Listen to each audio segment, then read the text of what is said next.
grande pergunta que eu quero fazer para vocês hoje, você não precisa responder, mas por acaso, ou por uma circunstância real, na sua vida existe alguma área onde você está precisando que Deus faça um milagre?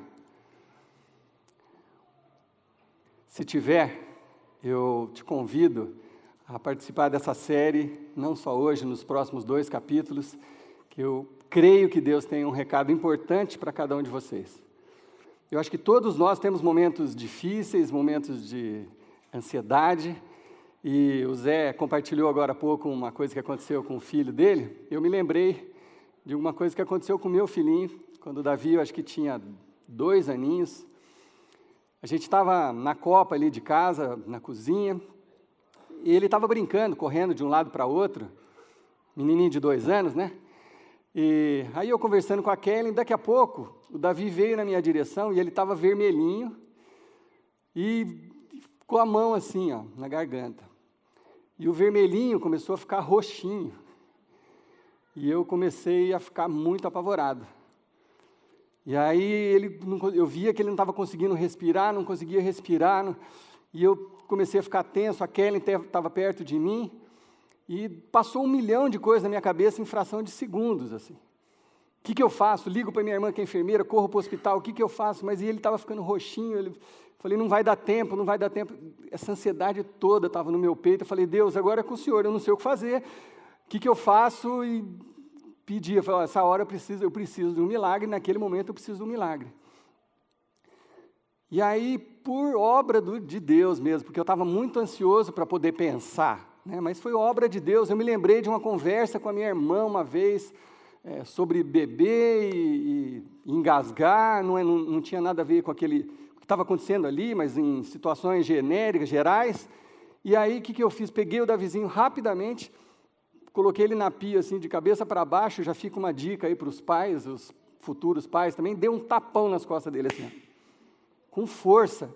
Eu estava muito nervoso, não foi por nervosismo que eu dei o tapa, mas eu lembrei que era uma forma de desengasgar, e bati nas costinhas dele, assim, plim, plim, plim, uma moedinha de 50 centavos caiu na pia, assim, e ficou rolando. Aquele som daquela moeda, para mim, foi música sinfônica naquele momento, porque desobstruiu a gargantinha do Davi, ele voltou a respirar na hora, e foi um alívio.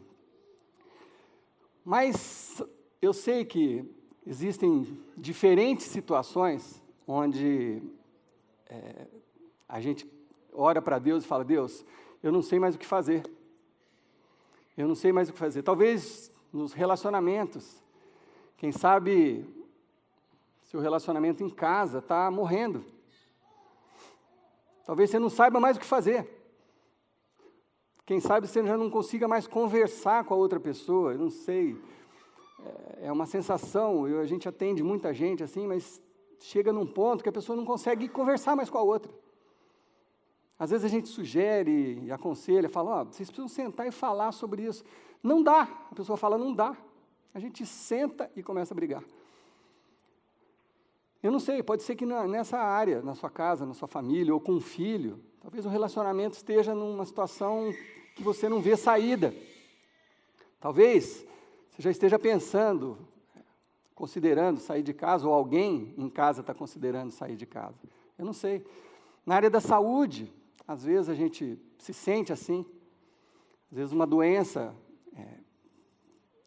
com um diagnóstico sombrio nos ataca e você não sabe o que fazer, porque não é suficiente o remédio que você está tomando, o tratamento que você está fazendo, e naquele momento você fala, eu não sei mais o que fazer, nesse momento eu preciso de um milagre, eu preciso de uma intervenção divina, porque não tem mais opções que eu possa realizar por mim mesmo. E outros casos, às vezes, um vício que começou com uma brincadeira, você começou a beber um pouquinho ali, porque é gostoso e tal, e aí no almoço, e no churrasco, e daqui a pouco você foi bebendo mais e mais, e sabe o que acontece nessas horas? A gente costuma falar assim, que para baixo todo santo ajuda, vocês já ouviram esse ditado? Na verdade não é santo que ajuda não, é uma outra coisa, mas quando é para ir para baixo, para o buraco, parece que fica fácil. Aí é um monte de amigo que começa a te convidar para beber e vira assim uma questão de orgulho. Quanto mais você bebe, é mais legal, né? Nossa, tomei 10 hoje, né? Eu tomei uma caixa. Né? Você começa a disputar quem toma mais e aquilo começa a virar um problema. E aí chega uma hora que você não consegue mais deixar aquele vício. Que não precisa ser bebida, não precisa ser uma droga, pode ser remédio. Gente viciada em remédio, não consegue se libertar. E chega uma hora que assim, você não sabe mais o que fazer, e você não tem mais força para reagir contra aquilo, parece que você está amarrado por todos os lados, e às vezes é num computador, num site que você está visitando com frequência, tudo que você faz na sua vida é pensando naquele momento que você vai ficar sozinho na frente do seu computador, conversando, ou vendo coisas, aquilo se torna um vício, uma prisão. E, honestamente, ninguém quer ficar preso. Ninguém quer ficar preso num vício. Não foi de propósito que eu comecei a fazer isso, sabe? Não achei que a coisa ia se complicar dessa forma. Sexo fora do casamento, pareceu uma aventura bacana, mas aí vai piorando e complicando, e pressão, até a hora que você é exposto. Talvez, alguns que estejam aqui, ou que talvez vão ver essa mensagem depois num vídeo, possam estar enfrentando isso, essa dificuldade, e essa hora você fala, eu não sei, não consigo sair disso, eu preciso de um milagre, eu preciso de uma intervenção, eu preciso de que algo novo aconteça comigo. Alguns, e talvez seja até mais comum de todos os exemplos, hoje é a área financeira, talvez você tenha perdido crédito, você não tem mais cheque, não tem mais cartão, o nome está sujo, e você ainda continua devendo, e você não tem mais o que fazer, não tem mais de onde tirar, não tem mais o que vender. E aí, você que crê em Deus, você fala, Deus, essa hora eu não sei mais o que fazer, eu preciso de um milagre. Então essa série, esse sofá e essa decoração aqui não são por acaso. Algumas pessoas, a partir do domingo que vem, vão estar compartilhando com a gente aqui situações onde parecia que não tinha saída, que era impossível, não tinha solução racional para o problema. E houve, sim, uma intervenção divina, então nós vamos ouvir essas histórias. E quem sabe, até os últimos capítulos, alguns de vocês possam se sentar aqui e compartilhar a sua história. Mas hoje eu quero me concentrar numa história em especial de uma mãe. E como tantas mães aqui, essa mãe um dia se casou e sonhou com casamento, conheceu uma pessoa, acabou se casando, apaixonada. E aí desse casamento nasceu um filho, um menino, filho único dessa mulher. E eles viveram por um período uma felicidade, até que algo aconteceu e o marido dela morreu.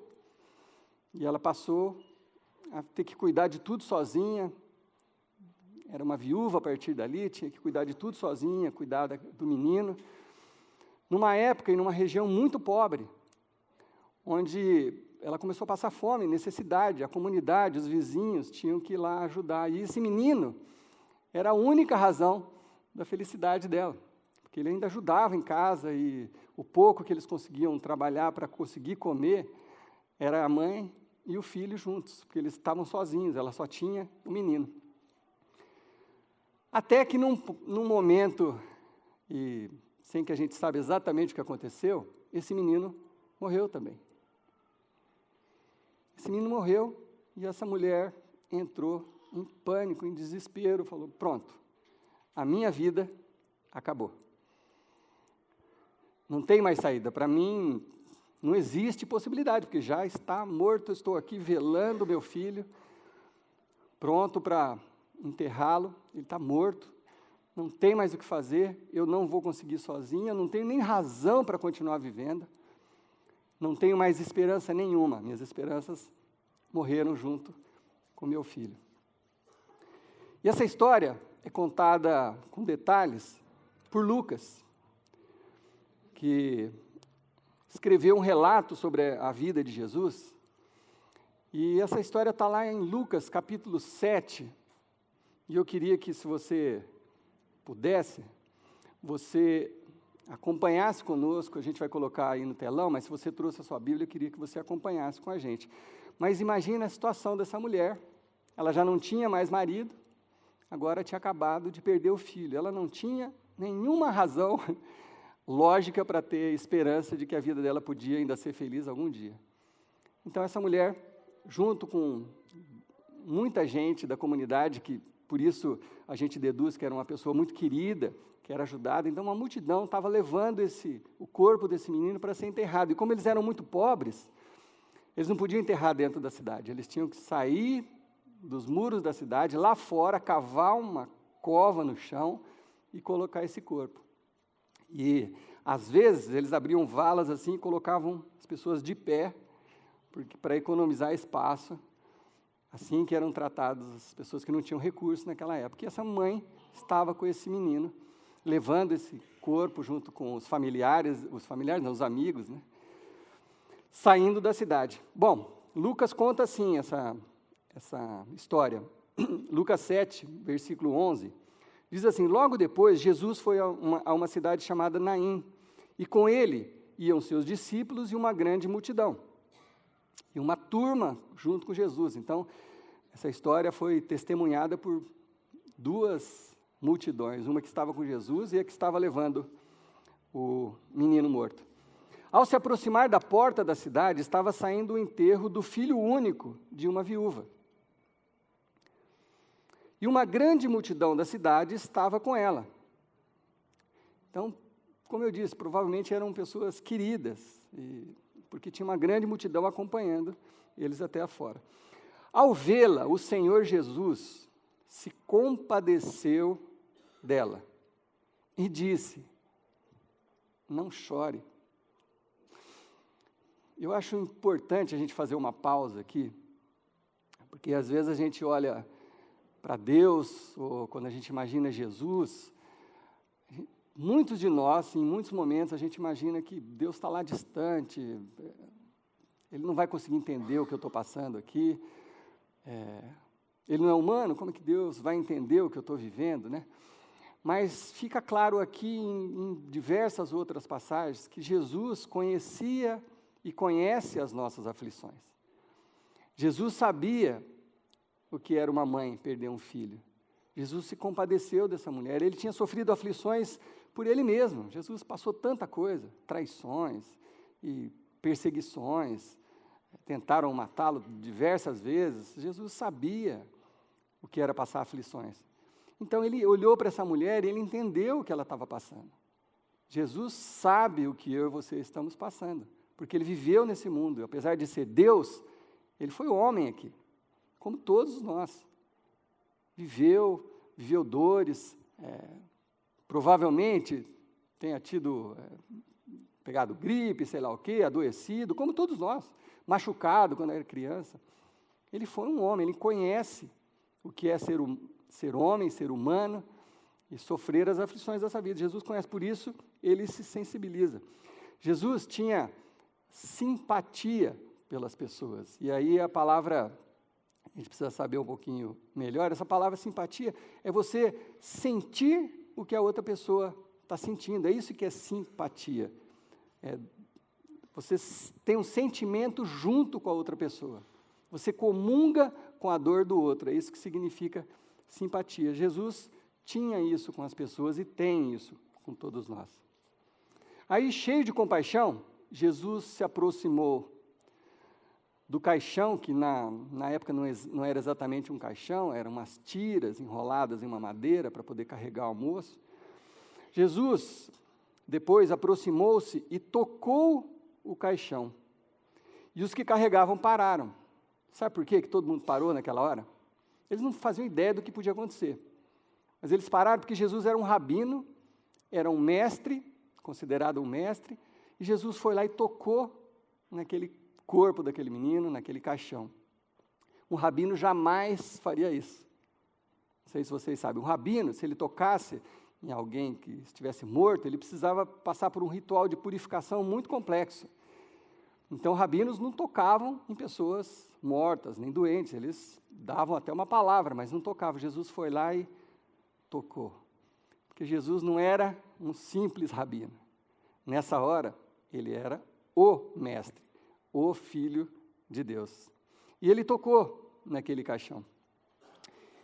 Então Jesus disse: jovem, eu lhe digo, levanta-te, levante-se.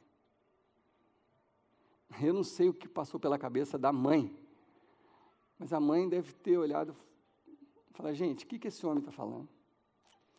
Tudo que tinha para fazer eu já fiz, já tentei.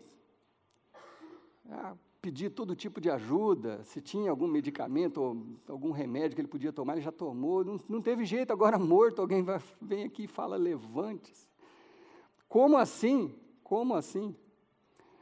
E o interessante é que essa ordem partiu de um homem que ali, naquela situação, naquele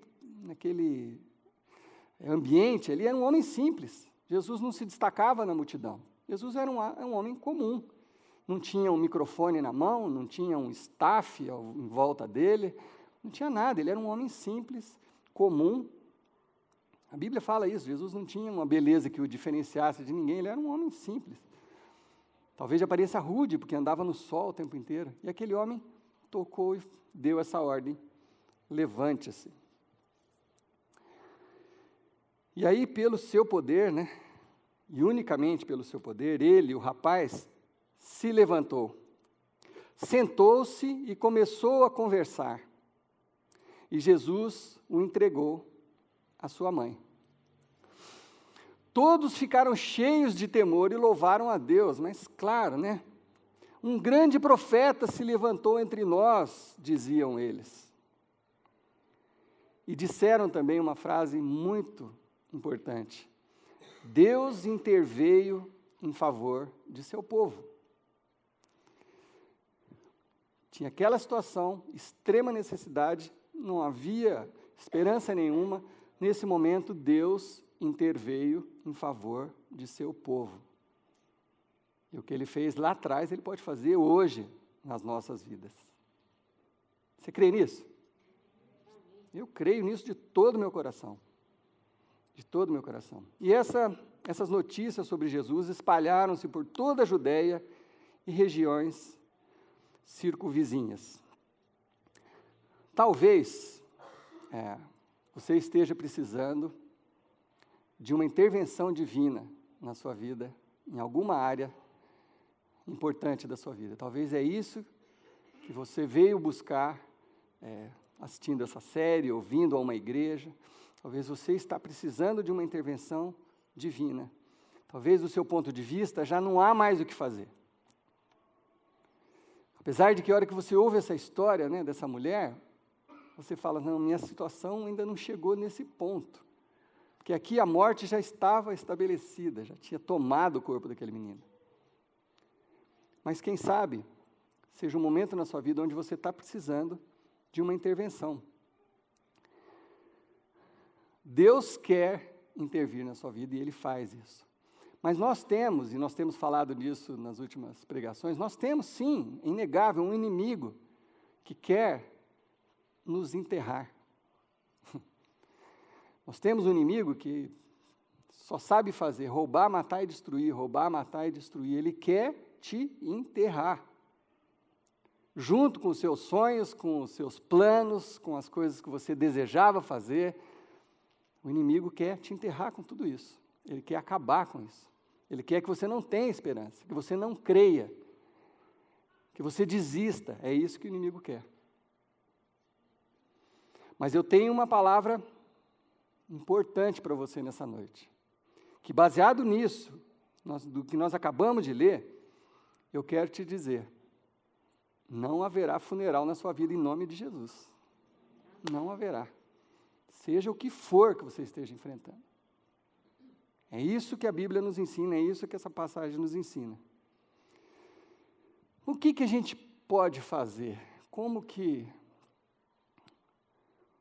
a gente pode se relacionar com Deus, ou como que isso pode acontecer com a gente, o que aconteceu com essa mulher? Então, algumas coisas a gente pode tirar dessa história. Primeiro, e talvez muito importante, é: você precisa estar onde Jesus vai passar. Aquela mulher estava no lugar certo, na hora certa. Possivelmente, muitos outros filhos tenham morrido naquele mês, quem sabe, naquela semana, talvez até naquele dia. Mas foi aquela mulher que estava naquele momento, naquele lugar onde Jesus estava passando. Por isso, ela encontrou a salvação e a cura. Então, nós precisamos estar onde Jesus está. Eu não sei onde você tem andado, eu não sei o que você tem feito da sua vida, quais são as suas prioridades, mas a Bíblia diz: onde 2 ou 3 estiverem reunidos, ali estarei. Você precisa conviver onde as pessoas estão reunidas para engrandecer o nome de Deus. E isso pode ser uma igreja, pode ser um GA, pode ser um lugar onde você está se reunindo para isso, porque ali Jesus está. A sua chance é onde Jesus está, dele escolher você para receber esse milagre. E foi isso que aconteceu aqui. Naquele momento, aquela mulher cruzou o caminho de Jesus. Jesus teve compaixão dela. Pode ser que alguns de vocês já estejam se sentindo sepultados, mas na autoridade do nome de Jesus, eu digo para você: você pode ressuscitar, como esse moço foi ressuscitado. Ressuscitar o seu sonho, ressuscitar a sua vida afetiva, a sua saúde. A promessa e a palavra de Deus nos diz: quando Deus intervém, não tem morte que vença a vida, porque é isso que Jesus veio fazer, trazer vida e vida plena a todos nós. Mas talvez a sua morte, e aí eu estou falando para todo mundo, talvez a sua morte seja outra. Talvez você esteja morto em seus pecados e transgressões.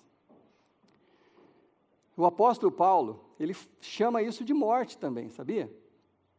Talvez você está vivendo do seu jeito, você não está nem aí, você veio na igreja aqui porque alguém insistiu muito para você vir, porque prometeu um jantar depois, mas pode ser que você está vivendo uma vida de pecados. Talvez você até sorri para as pessoas e tal, mas você está mergulhado no pecado. Sabe o que está acontecendo com você? Você está morto. Não é que você está distraído, você está morto. Segundo o apóstolo Paulo, ele escreve isso lá em Efésios, capítulo 1, que a ressurreição pode acontecer por causa do seu pecado. Paulo diz lá em Efésios, capítulo 1, versículo 1, ele fala assim: vocês, que hoje são seguidores de Jesus, porque Paulo estava falando para os crentes da cidade de Éfeso. Ele fala assim: vocês até pouco tempo estavam mortos em suas transgressões e pecados. Entendeu? O que ele está falando aqui não é que você estava mais ou menos, não é que você estava meia boca, não é que você não estava bem, você estava morto. Quando você está no pecado, você está morto. Você não tem a vida. Nos quais costumam viver. Quando vocês estavam mortos, quando vocês seguiam a presente ordem desse mundo e o príncipe do poder do ar, que é um outro jeito de chamar o diabo aqui. Quando vocês seguiam a presente ordem desse mundo e o príncipe do poder do ar, o espírito, olha só, que agora está atuando nos que vivem na desobediência. Percebe que o negócio é sério? Existe uma ordem espiritual nesse mundo que conduz as pessoas a viver no pecado, que dirige as pessoas no pecado, na desobediência. Essa é uma ordem. Por isso que tudo que você lê no jornal, muita coisa do que você vê na televisão, muita história que você ouve por aí, você fala assim: mas não é possível.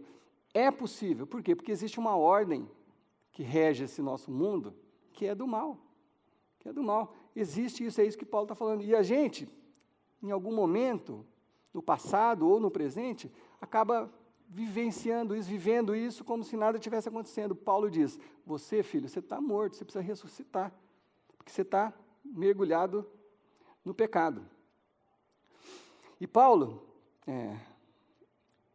diz que todos fomos, ou ainda somos, regidos por esse Espírito. Em algum momento eu fui, e talvez em algum momento você tenha sido, ou você está sendo regido por esse Espírito do príncipe do poder do ar.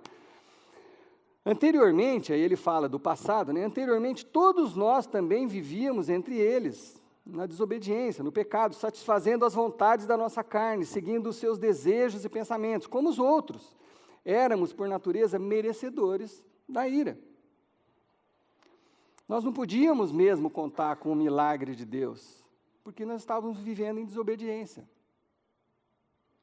Então, cada um faça a sua reflexão, eu não sei como que você está vivendo, mas se você está vivendo em desobediência, no pecado, você, para Deus, está você é considerado morto, você precisa da ressurreição. E é isso que Paulo fala em seguida.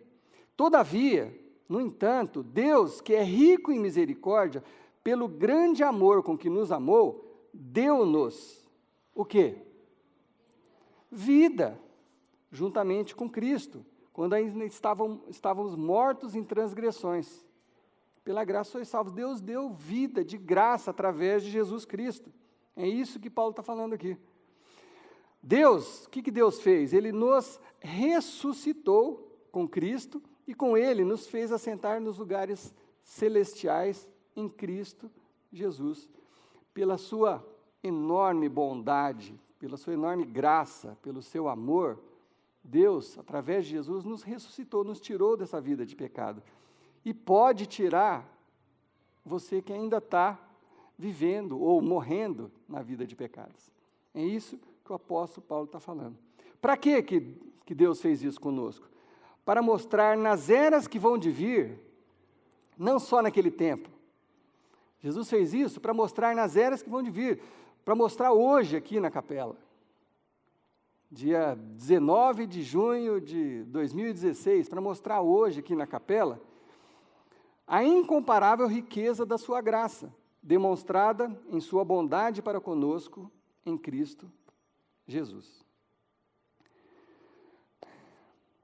Por isso, a mensagem de Deus nessa noite para mim e para você, e eu quero usar um versículo, uma palavra do próprio apóstolo Paulo, que algumas páginas aqui na frente ele diz, em Efésios mesmo, no capítulo 4, a mensagem para nós hoje é a seguinte, Efésios 4, 14. Desperta, ó tu que dormes, levanta-te dentre os mortos e Cristo resplandecerá sobre ti. Deus está falando comigo e com você hoje. Essa palavra. E eu quero deixar isso mais pessoal. Mais pessoal. Eu fiz aqui uma forma de você se encaixar nesse versículo. Desperta do teu sono. Você. Põe o seu nome aí. Desperta do teu sono. Paulo, João, Carlos, sei lá o quê, seu nome, Maria. Desperta do teu sono. Levanta-te dentre os mortos e Cristo resplandecerá sobre você. Amém? Onde a morte intersecta, cruza com Jesus Cristo, com o poder de Deus, há ressurreição. Seja qual for o problema, a morte que você está enfrentando. Quando a morte intersecta com Jesus, cruza o caminho de Jesus, existe ressurreição para todos nós.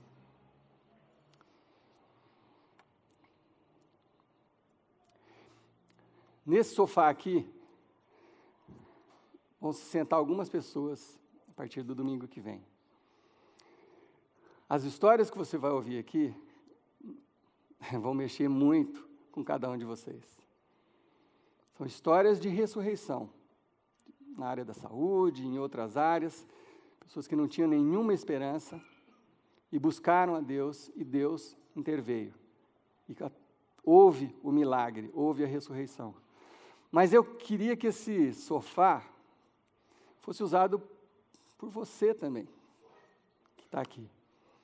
Quem sabe, até o final dessa série, você possa contar a sua história de milagre aqui. Eu creio nisso. Alguém mais crê nisso? Eu creio nisso. Eu não sei o que você está vivendo, mas eu sei que você pode sentar nesse sofá, literalmente ou figurativamente, e compartilhar a sua história. Por isso, nós estamos criando no Facebook da Capela uma página dedicada a essa série especial, Um Milagre, onde nós vamos abrir um espaço para você compartilhar a sua história ali. Se você quiser compartilhar com todo mundo aqui também, a gente faz isso, mas nós vamos abrir essa página. Se você, acho que no boletim deve ter o endereço do Facebook da Capela, vai ter uma página lá dedicada a essa série para você contar a sua história de milagre, que pode ser do seu passado ou quem sabe que vai acontecer com você de hoje até os próximos dias, em nome de Jesus. Eu creio nisso, eu creio nisso. Então eu quero encerrar hoje orando com vocês, mais uma oração muito especial. Não por mim, não pelas palavras que eu vou usar, mas pelo que nós vimos hoje aqui. Para que nós saiamos dessa morte, quem sabe espiritual, ou nessa morte relacional, ou financeira que nós estamos vivendo, e possamos cruzar o caminho de Jesus. E que uma intervenção divina possa acontecer na nossa vida. Eu queria que você estivesse fazendo essa oração com fé no seu coração, de que Deus pode, e se você estiver na hora certa, no lugar certo, Ele vai fazer o milagre na sua vida, como Ele já fez na vida de tantos de nós, e ainda vai fazer muitos milagres. Então, quero pedir que você abaixe sua cabeça, feche seus olhos e vamos orar assim: Deus, eu preciso de um milagre. Preciso de um milagre. Estou morrendo na área da saúde, ou nas finanças, ou meu relacionamento está morrendo. Eu preciso de uma intervenção do Senhor. E eu creio no Teu poder, Senhor Deus. O mesmo poder que ressuscitou esse moço, filho dessa viúva, Ele está aqui hoje entre nós, porque é o mesmo Jesus. Aquele Jesus que estava na entrada da cidade, que cruzou o caminho daquela mãe, Ele está aqui hoje, porque é isso que a Tua Bíblia, a Tua palavra diz. Onde 2 ou 3 estiverem reunidos em meu nome, ali estarei. Então o Senhor está aqui, tem mais de 2 ou 3 aqui. Então eu sei que o Senhor está aqui, Pai. Então eu peço, Deus, para cada um dos meus irmãos que está enfrentando uma situação onde o aroma é de desespero, de morte, de falta de esperança, que o Senhor intervenha em nome do Senhor Jesus Cristo, trazendo cura, trazendo alívio, trazendo salvação, libertação em nome do Senhor Jesus Cristo. Nós confiamos em Ti, Senhor Deus. Confiamos no Teu poder e confiamos no poder do Teu Filho Jesus, no nome do Teu Filho Jesus. E é nesse nome que agora nós pedimos, já agradecidos, em nome de Jesus. Amém. Nós vamos encerrar hoje compartilhando a ceia do Senhor. Mas por quê? Porque Jesus, quando estava reunido com seus discípulos, Ele disse uma coisa muito simples. Ele pegou o pão, partiu o pão, Ele falou assim: amigos, esse aqui, simbolicamente, esse pão, é o meu corpo entregue por vocês e por muitos. Não só vocês que estão aqui, mas por muitos que ainda hão de vir, que ainda hão de nascer. Esse é meu corpo entregue por vocês. Da mesma forma, Jesus pegou um cálice com vinho e falou assim: esse vinho representa o meu sangue derramado por vocês, para a salvação de vocês. Esse sangue representa uma nova aliança, um novo combinado com Deus. Que a partir desse sangue, da minha morte, os pecados de vocês serão perdoados. E naquela cruz serão crucificadas as nossas mazelas, os nossos pecados, as nossas dores. Ele levou sobre si as nossas dores. E Jesus mesmo disse: eu queria que vocês fizessem isso com alguma certa frequência, para que vocês se lembrassem disso, para reviver isso, para se lembrar que eu morri para a salvação de vocês, para a libertação, para a cura de vocês. Então, por isso, nós vamos compartilhar desses elementos agora. Eu convido essa parte daqui para fazer uma fila e vir aqui pegar os pães, queria pedir ajuda do Zé, do pastor Arno, do Washington, se ele estiver por aí. Quem puder nos ajudar aqui. Vem aqui também, Douglas, ajudar a gente aqui, ajudar a servir as pessoas. Mas eu queria que a gente fizesse 2 filas aqui e você pegasse um pão e um vinho e voltasse para o seu lugar. E esperasse que a gente vai fazer uma última oração e vamos tomar e beber e comer juntos, em nome de Jesus.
Queremos renovar a nossa aliança contigo, crendo no poder da cruz, do sangue derramado, do teu corpo entregue por nós. Cremos, Senhor Deus, que o Senhor levou sobre si todas as nossas dores. Por isso, Senhor Deus, nós renovamos a nossa aliança contigo, declaramos para quem quiser ouvir, nós cremos no teu poder para fazer milagres, Pai. E todo aquele que hoje está precisando de um milagre, que o Senhor estenda a tua mão e alcance essa vida em nome de Jesus. Em nome de Jesus. Amém. Comamos e bebamos.